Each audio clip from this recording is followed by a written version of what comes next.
Thank you.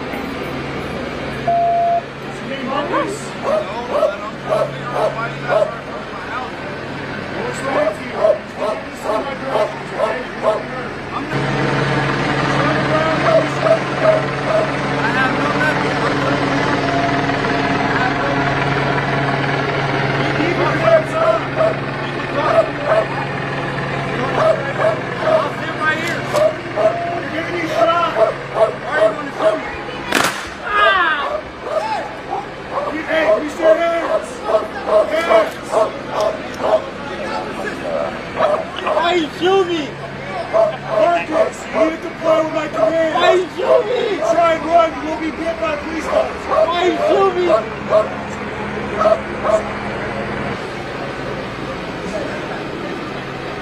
Hey, Glenn, please get this over on camera. They shot me. I am not locked up. I am not. I didn't do nothing wrong.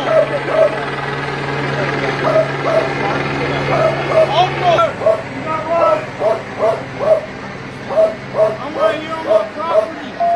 Marcus, I'm concerned. I have not seen I'm not concerned. Hey, you guys got the biggest lawsuit in San Hey, stop! Stop! Stop! Stop! Please! Bus! Stop! Bus! Stop! Boost! Why are you trying to shoot me? Don't walk. Why are you guys at the house? Ow! Ow! Please stop! Ow! Ow! Oh no! Ow! Ow! Oh no!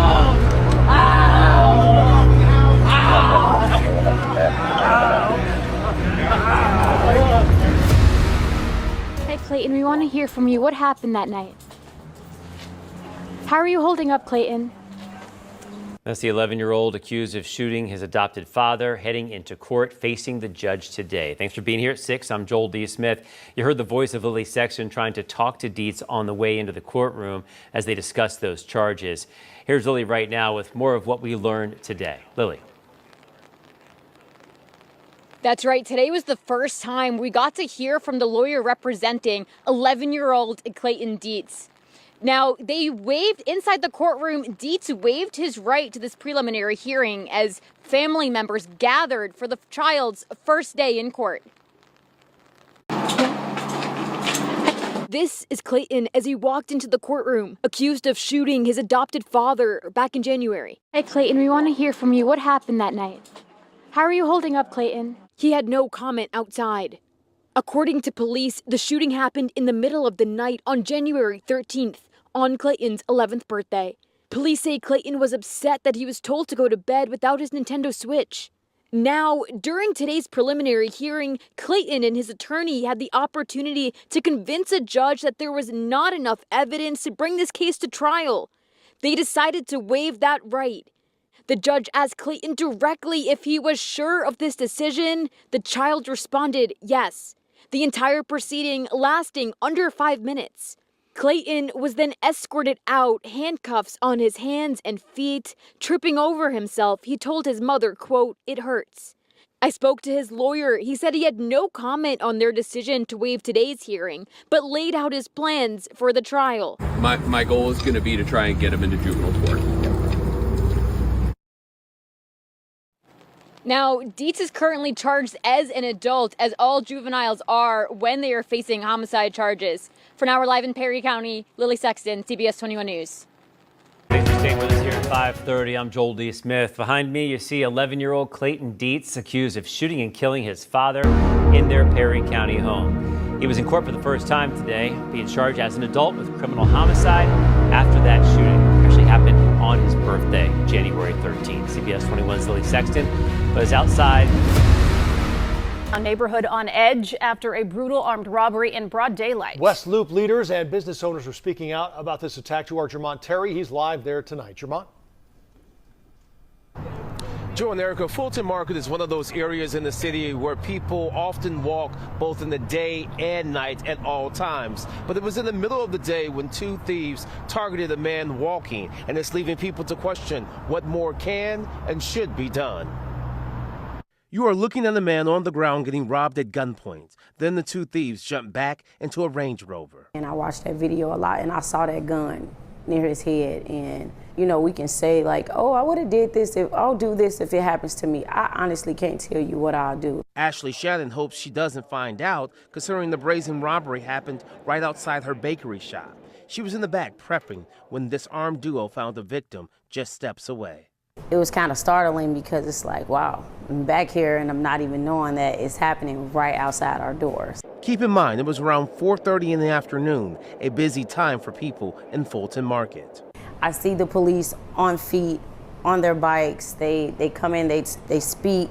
So we feel pretty safe here, but that was just really like surprising to see that. And while the team at the shop feels safe, This event is unacceptable. the Chicago Fulton Market Association executive director says this armed robbery of a random man speaks to bigger issues. We had 2 other armed robberies in January that we put a notice out. No wonder these guys are coming back.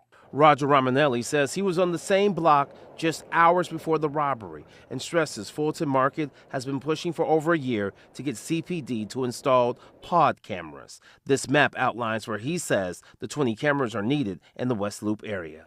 Look at what happened, Jermont. You're showing video, right, of that was taken by a good Samaritan.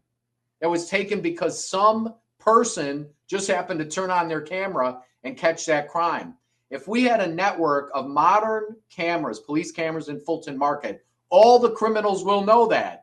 And that will keep the criminals away. Some businesses here in Fulton Market have gone as far to hire private security, but the executive director of the association says that they pay too much in property taxes and that they cannot get CPD to install these cameras that they are requesting. We do know that there is a big meeting next week to address crime, which was scheduled well before this robbery, and you can guarantee that this topic is going to be high on the list. Reporting live in Fulton Market tonight, Jermont Terry, CBS News, Chicago. Joe? Plain sight in a secret overseas location, according to bombshell claims by a United States Congressman. Eric Burleson said that the facility is guarded like it's some kind of commodity and has previously claimed that Donald Trump has been fully briefed on the existence of aliens. He added that the US president has also been made aware of alien-human hybrids allegedly living on Earth today. The lawmaker claims that an entire building has had to be built around the immovable flying saucer, which theorists believe to be on the outskirts of Seoul, South Korea. Investigative journalist Ross Coulthart made the original claim that the United States had possession of the extraterrestrial craft in an interview on the Project Unit podcast last November. Several UFO blogs and satellite sleuths have since pointed to the mysterious South Korean structure, which sits atop a mountain and is roughly 270 feet in diameter. It is rumored to house a crashed or landed extraterrestrial craft that was reportedly too large to transport, leading to a building being constructed around it for concealment. But a South Korean researcher has disputed the claims, saying the facility dates back to the 1970s and has no connection to UFOs. Joe Rogan and other prominent podcasters have popularized the claims,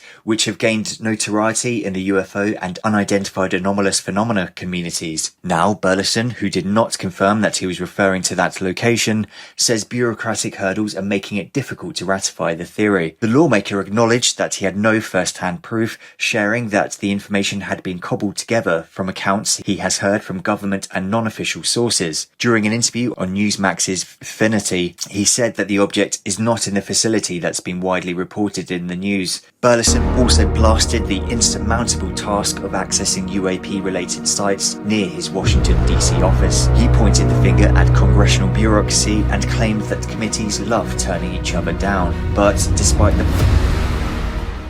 footage shows steep fractured cliffs cutting through crop fields in the Ketol district. Authorities say the ground keeps shifting, no thanks to persistent landslides and long-term soil movement. At her chili farm, Sumiati says she's worried about the future.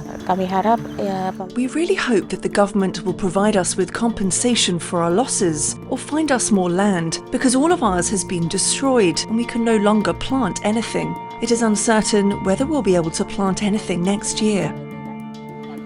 Standing near a safety barrier by the sinkhole, another farmer, Suprapto, says he saw the edge move about a dozen feet within a day. The problem has been going on since a 2013 earthquake, according to the Central Aceh Regent, Haili Yoga. But, he says, the sinkhole's expansion sped up sharply after severe flooding in late 2025.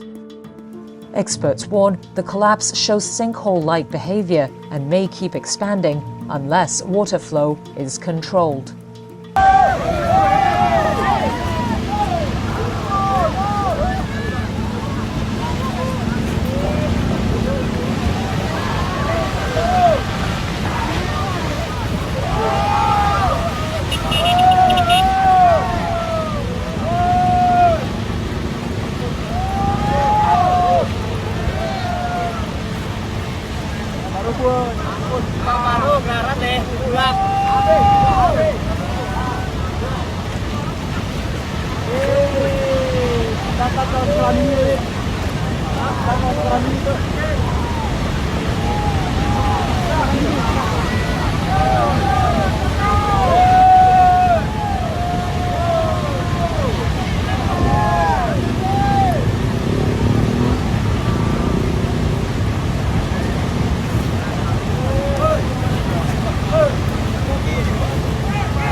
Podívej.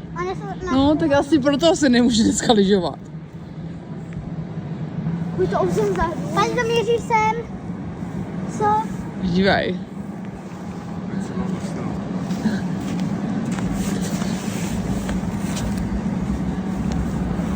Rodiče, tam to nahoře ty máky nebo co? Slyšíš? Ty auto dohání.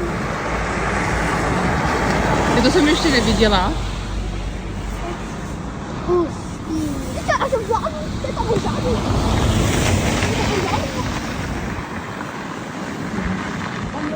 Mami! Tam je nějaký vlak, co? Určitě dneska může mít lyžovat. Jako by to dělal strach teď. Ale se to normálně ztratí už úplně, no. A ty opravdu nebudeš mít už lyžovat? Já jsem opravdu... On řekla jsem... Už jdu hasiči. Hasiči se mědou kvůli tomu. Ano, má ty auto tamhle, jezdí tamhle. Like a normal one?